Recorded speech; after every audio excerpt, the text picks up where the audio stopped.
Luego de su victoria en Troya, Odiseo viajaba con su tripulación de vuelta a Ítaca después de muchas aventuras y problemas en el camino, y es cuando entonces llega a la isla de Sicilia, conocida por ser un terreno en particular habitado por cíclopes. En la isla es recibido por Sileno, a quien el héroe de Troya le pide provisiones para seguir su viaje, y este le vende varias cabras y barriles de leche hasta que en la escena aparece un colosal cíclope llamado Polífemo, el cual les pregunta a todos por qué se estaban llevando su rebaño y provisiones. El griego, sorprendido, responde que no sabían que eran de él, y Sileno le responde que los extranjeros estaban tratando de robarle. Creyéndolo al último, entonces el cíclope mata a gran parte de la tripulación del héroe, a quien, luego de capturarlo, le pregunta su nombre. Es entonces cuando, bendecido por su genio, el propio Odiseo le responde: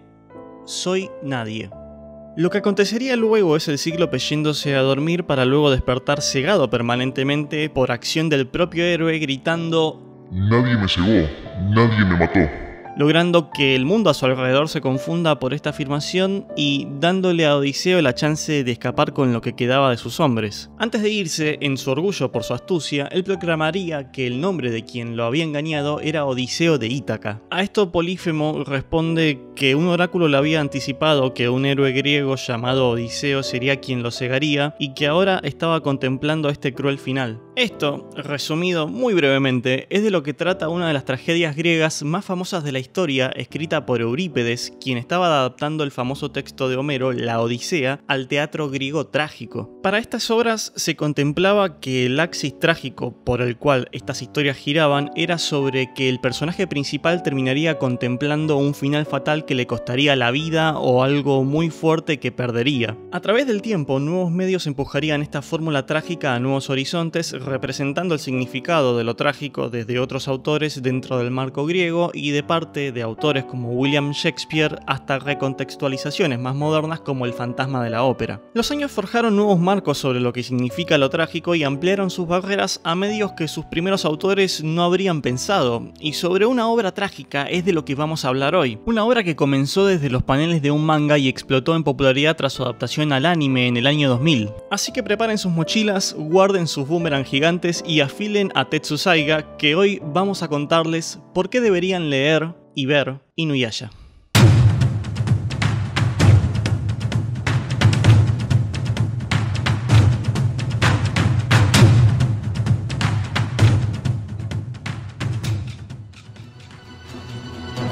Inuyasha es uno de los mangas más vendidos de la historia, poniéndolo entre las obras más legendarias del formato del cómic japonés, con más de 50 millones de copias vendidas, que cuenta la historia de los viajes de una chica del secundario al Japón feudal, el cual fue escrito por Rumiko Takahashi, una mangaka que hasta el momento de lanzar este manga se especializaba en historias relacionadas a la comedia romántica más que nada. Por esto la historia de Inuyasha se centró en un trasfondo muchísimo más serio que el que había trabajado previamente, haciendo uso de la comedia en la tragedia de la situación. Y lo que quiero decir con esto es que si bien en la superficie esta historia podría verse como un chico con una espada gigante que encuentra una chica y tiene peleas, hay ciertas complejidades y capas en la historia del armado de cada personaje que hace que el mundo en su totalidad se sienta vivo como un todo, contándonos la historia trágica de cada uno de estos personajes, pero girándola al día a día de estos y cómo se relacionan entre sí y cómo evolucionan en todo el trayecto de su viaje. Y en esta complejidad de cómo están escritos se pone en juego el mostrarnos su trasfondo y cómo crecen a lo largo de toda la historia.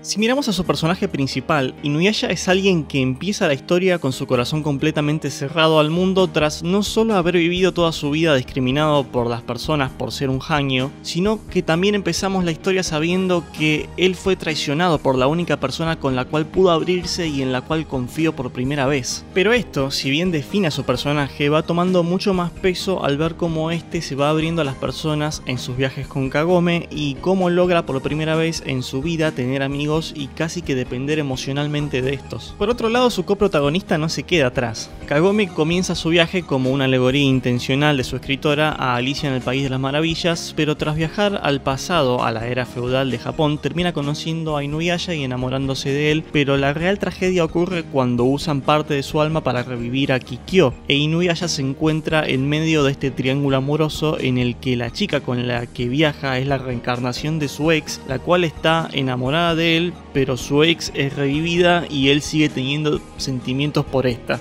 Un desmadre. Kagome se ve envuelta en este triángulo amoroso al mismo tiempo en el cual ella tiene que aprender a valerse por ella misma y conocer cómo funcionan sus poderes de sacerdotisa para ayudar a Inuyasha en sus aventuras. Al mismo tiempo que todo esto ocurre, ella viaja constantemente en el tiempo entre su época y el Japón feudal, encontrándose mayor parte de la historia lejos de su familia y su casa y las comodidades de la modernidad. Esto sobre el final de la historia la deja algo conflictuada sobre cuál es su lugar de pertenencia, si el pasado con el chico que ama o el presente con su familia y amigos. Sin embargo, si nos mantenemos en el tópico de la complejidad de personajes, la tragedia que rellena sus historias y la trama central, el próximo personaje principal que se uniría a ellos en sus viajes, además de Shippo, sería Miroku, el cual es presentado como un monje que tiene una maldición en su brazo impuesta por el antagonista principal que hace que deba vivir y viajar con su brazo sellado con un nensho budista para contener esa maldición llamada Kasa Ana o túnel del viento que le permite absorber todo a su paso en un vórtice que se encuentra en su mano. Miroku sabe que en algún momento su propia técnica lo va a absorber a él mismo, al igual que le pasó a su padre, y por eso viaja cazando al enemigo principal para romper este maleficio. Lo interesante de su historia es que si bien su personaje de base funciona como un alivio cómico al mostrarse como un monje pervertido que toca a mujeres y les propone que tengan sus hijos, también este tiene como una faceta en la que trabaja como un personaje de exposición contando eventos de la trama relacionados a lo sobrenatural o de naturaleza religiosa. Pero aún así, debajo de su máscara de monje pervertido hay una realidad, y es que él eventualmente se va a morir por la maldición de su familia, y esto explicaría el por qué de forma directa él suele pedirle a toda mujer linda que vea que tenga sus hijos, ya que si él muere no habría nadie de su sangre que derrote a Naraku y libere y venga a sus antepasados que sufrieron por este. Que Miroku muera sin pasar la antorcha o vengar a sus antepasados sería su final más fatal y el fallo completo de su misión en vida, no solo para ser él mismo libre, sino para vengar la muerte de su padre y quienes fueron afectados a causa del mal de Naraku.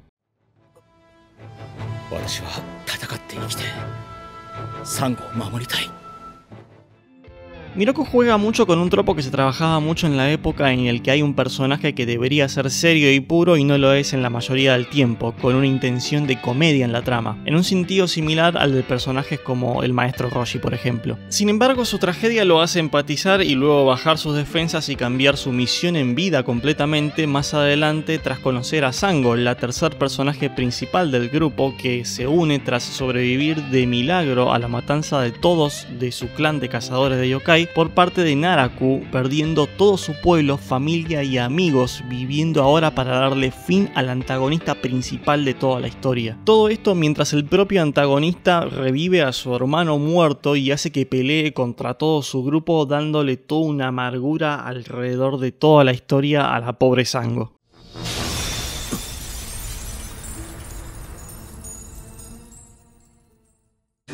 Mencioné por arriba al antagonista principal hasta ahora, pero ¿qué pasa con este? La complejidad de Naraku es muy particular porque, al igual que muchos de los enemigos del manga y la serie, no es un personaje de dos dimensiones que es malo por ser malo, sino que hay todo un trasfondo que Rumiko creó para este, en el que nos muestra el trayecto que tuvo hasta convertirse en el antagonista principal de toda la trama. Naraku era originalmente Onigumo, un bandido que estaba tras la perla de Shikon y traiciona a un compañero de él para obtenerla, el cual en venganza lo quema vivo. Tras estar al borde de la muerte es curado y salvado por la propia Kikyo y este se enamora de ella, pero por su condición no podía hacer nada al respecto para conquistarla. Sin embargo, estos sentimientos funcionan a razón de poseer la perla y a la Miko en vez de enamorarla, y por su avaricia literalmente vende su alma para ser consumido por miles de yokai y dejar su humanidad atrás para hacer que Inuyasha y Kikyo se maten entre sí. La gran tragedia de Onigumo transformándose en Naraku es que este no se transforma por completo en un yokai poderoso, sino que termina siendo un hanyo al igual que Inuyasha, y que su parte humana es lo que lo frenaba de matar nuevamente a Kikyo. Esto lo motiva a que este busque los fragmentos de la piedra de Shikon para convertirse a él mismo en un yokai completo, compitiendo con la búsqueda del grupo principal y conspirando contra estos durante toda la serie. Muchos de los enemigos, además del principal, no están escritos para ser personajes puramente odiables, sino que en algún punto llegas a empatizar con ellos, y esto está hecho adrede por Rumiko porque al escribirlos ella pensó en la historia y el trasfondo que hizo que estos fueran malvados en un primer lugar. Donde mejor se saca provecho a esta construcción de los propios antagonistas, que los hace ver como personajes con sus propias agendas, es en la introducción de Kagura, la cual comienza como un ser nacido de la existencia de Naraku, pero que simboliza la propia libertad, siendo el viento su elemento, y la cual desde su nacimiento intenta independizarse del propio Naraku y ser libre. Ella no es una sirviente que sigue las órdenes de lo que éste le diga, sino que es más una rehén de su creador. Si Kagura no obedece a Naraku, este la amenazaría con matarla o torturarla para que haga lo que él quiera. Durante toda la historia de la hija simbólica del antagonista podemos ver el sufrimiento de esta casi simbolizando al de un pájaro enjaulado y lastimado, el cual sobre el final de la serie encuentra consuelo y admiración en la figura de Seiyomaru, también impulsando un cambio y una progresión de este tras el acto final de la serie. Spoilers del final de la serie, timecode, ya saben cómo es, se pueden saltear si les interesa no spoilearse. Es en este momento donde tras la muerte de Kagura, esta logra por fin ser libre de Naraku, pero también de su existencia misma, dejando un trago agridulce pero trágico en toda su historia, pero que en sí también propulsó un cambio en el propio Seiyomaru, el cual luego puede reforjar a Tenseiga porque su espada nota el cambio en el corazón de este, en el que por primera vez él siente pena y se interesa por alguien fuera de él mismo, conectando la tragedia de Kagura con la progresión misma del personaje de Seiyomaru. Qué pedazo de buen manejo de la trama. Esta técnica que usa Rumiko Takahashi, en la que hace que los antagonistas se sientan tan vivos, puede verse también en acción, en especial en el arco del monte Hakurei, donde se introduce a los Shichinimitai y donde también no solo vemos la extensión abrasiva de la manipulación de Naraku y los extremos a lo que estaba dispuesto a ir para alcanzar sus objetivos, sino también el trayecto trágico en el que está envuelta Kikyo y sus pases con el poder liberarse a ella misma de su vida post-mortem que la estaba atormentando y agregando amargura a la existencia que ya estaba teniendo. La saga del monte Hakurei comienza tras una batalla entre Naraku, Seiyomaru e Inuyasha, donde el antagonista principal de la serie es herido de gravedad tras fallar su plan de absorber a Seiyomaru para tener sus poderes. Este evento, tanto como muchos otros, nos habla de Naraku como un villano estratega y engañador. Él no es un enemigo con metas en las que su orgullo por su fuerza sea lo principal. Si lo comparamos con antagonistas como Toguro de Yu Yu Hakusho, en una pelea donde Toguro esté herido, este seguiría peleando para salir victorioso a pesar de todo, porque su camino es demostrar que él es el más fuerte. Pero en el caso de Naraku, él no tiene problema en volverse una nube de miasma y salir volando mientras se ríe de quienes huye porque no pudieron liquidarlo. Toguro en este caso vive por ganarles a sus oponentes por la fuerza bruta y Naraku por simplemente manipularlos y torturarlos psicológicamente. Y esto es lo que le estaba comentando antes, Naraku mueve la historia por hacer la existencia de quienes se le oponen amarga y así catapultando el motivo de la tragedia de todos.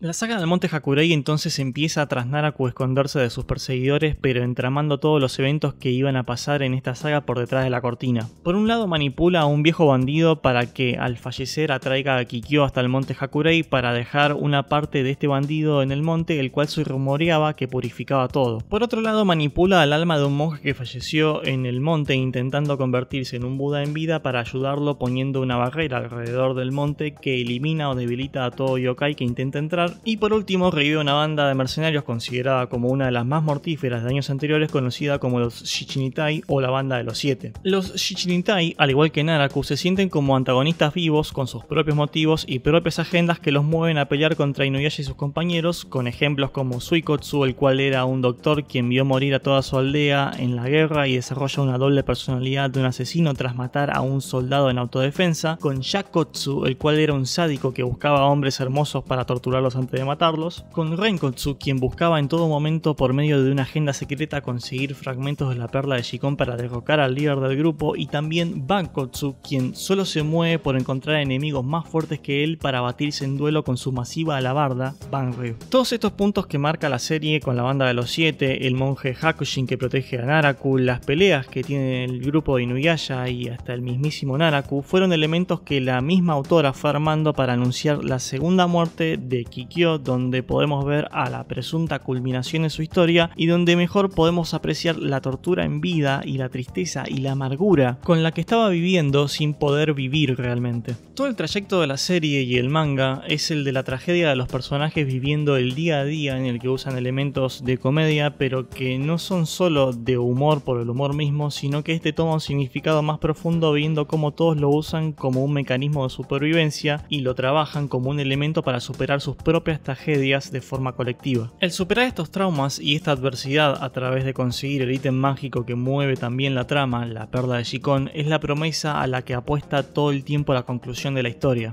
Spoilers de vuelta sobre el final de un manga y un anime de hace 20 años. Por esta razón y por el viaje y las penas por las que pasaron a lo largo de ese trayecto es que Rumiko optó por un final feliz para la mayoría de estos, porque casi todo su recorrido fue de tragedia. Nuke Inuyasha.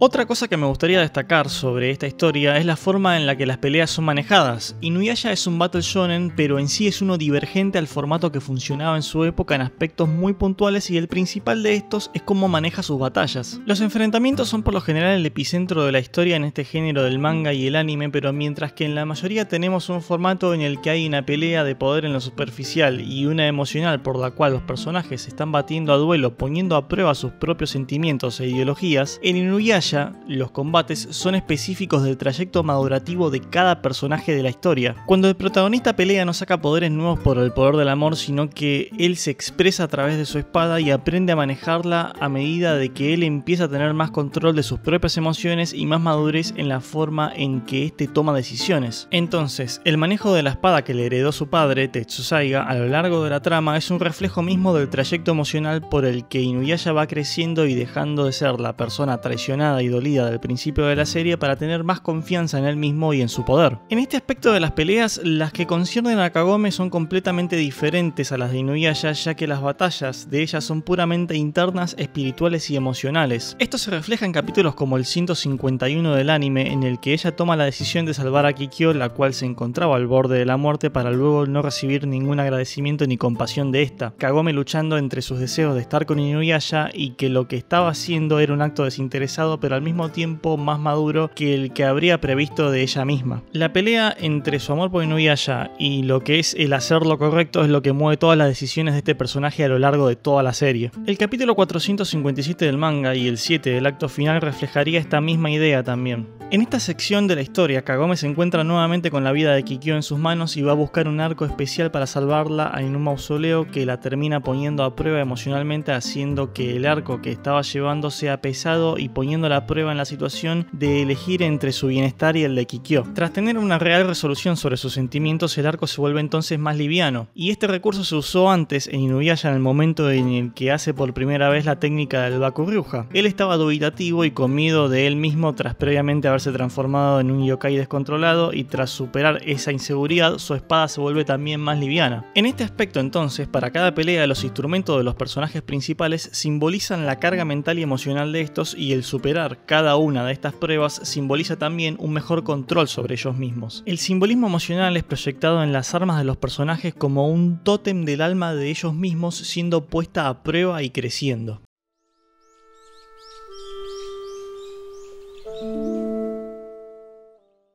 Hablamos hasta ahora sobre muchos aspectos de la trama de la serie, y si considerás que es una historia que te interesaría experimentar si no lo hiciste en su tiempo, o si te gustaría darle un rewatch o una relectura, hay algunas cosas que son importantes a tener en cuenta antes de mandarte. Vamos entonces a una pregunta que deben tener muchos en la cabeza después de ver todo este video. ¿Es muy diferente ver el anime al manga, o en cuál me conviene experimentar Inuyasha? Por el lado del manga, las escenas de acción y el diseño de los personajes se ven demasiado buenos y con bastante buen manejo de las viñetas para contar una historia al lado de la acción y el movimiento de cada pelea. Al mismo tiempo, la diferencia clave que tiene con el anime es que el manga es muchísimo más explícito, con mayor énfasis en los desnudos, gore y violencia, donde la brutalidad es mucho más resaltada. Por el lado del anime, este no se distancia mucho del manga e incluso se toma libertades para darle más peso y contexto a las batallas o personajes que en el manga pasan más desapercibidos o que entran en la historia y salen sin pena ni gloria. El anime, además de tener más profundidad de personajes y más tiempo para quedarte con ellos y conocer sus historias, tiene varias partes de relleno, lo cual no era extraño para las animaciones de esta época, pero es mucho menos obscena que otros que tuvo como contemporáneos, teniendo quizá 3 o 4 capítulos con microhistorias entre partes que continúan el arco principal del manga, en vez de otros que en su tiempo tenían sagas enteras de muchísimos capítulos donde el anime armaba toda una historia que no iba a tener ningún peso en el crecimiento de los participantes o la conclusión de todo el arco principal porque eran parte de un masivo relleno. Un ejemplo del manejo astuto del relleno es en el episodio 163 del anime, donde se contextualiza un flashback de la infancia de Kohaku y Sango, donde se profundiza sobre la relación de los hermanos de estos personajes que no pasa a mayor detalle en el manga. También tenemos la microhistoria entre el episodio 133 y 134, donde una mujer se enamora de Seiyomaru y al final de este micro arco llegamos a ver un avance en el personaje de Seiyomaru, el cual a lo largo de la serie va levemente dejando de ser frío y comienza a sentir compasión por otros, quizá con la idea de preanunciar sus sentimientos hacia Kagura. Otro espero que tenía el anime es que viendo todo desde el capítulo 1 hasta el final podés ver la animación evolucionando y poniéndose aún mejor,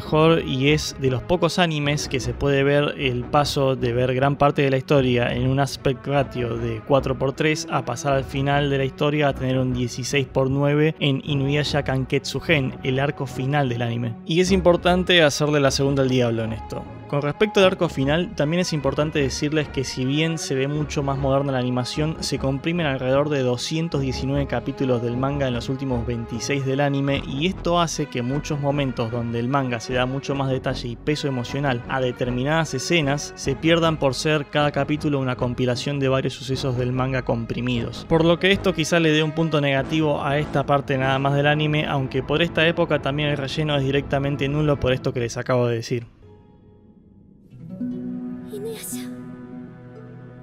El concepto de la tragedia en la ficción habría tenido sus primeros pasos en esas obras lejanas del teatro griego, pero evolucionaría a ser algo mucho más grande de lo que pensaríamos inicialmente, e Inuyasha, desde el marco del manga y el anime, nos demostraría una nueva cara de lo que significa ese género, desde la violencia, el drama, sus personajes entrañables que crecen en voz y una historia épica en el Japón feudal que marcó su legado como una de las más legendarias que hayan pasado por tanto las páginas de la Shonen Jump como los televisores de principio de los 2000. Y por estas razones, vecinos del Dark Area, es por la que deberían ver y leer Inuyasha. Gracias por acompañarme en este nuevo intento de abrir los tópicos del canal más allá de Digimon, y nuevamente gracias a la gente de Patreon que me apoya mes a mes en mi trabajo y la cual pueden ver en pantalla ahora mismo. Este video es mi segundo intento a darle un poco de amor a Inuyasha en este canal, y me gustaría hablar más de esta historia en el futuro en relación a otros análisis muy interesantes que hay para hacer de esta. Pero, ¿qué les parece? Acá abajo tienen la casilla de comentarios para decirme lo que piensen al respecto. Y ahora sí, sin más que concluir, vecinos del Dark Area, nos vemos en la próxima con más y más videos.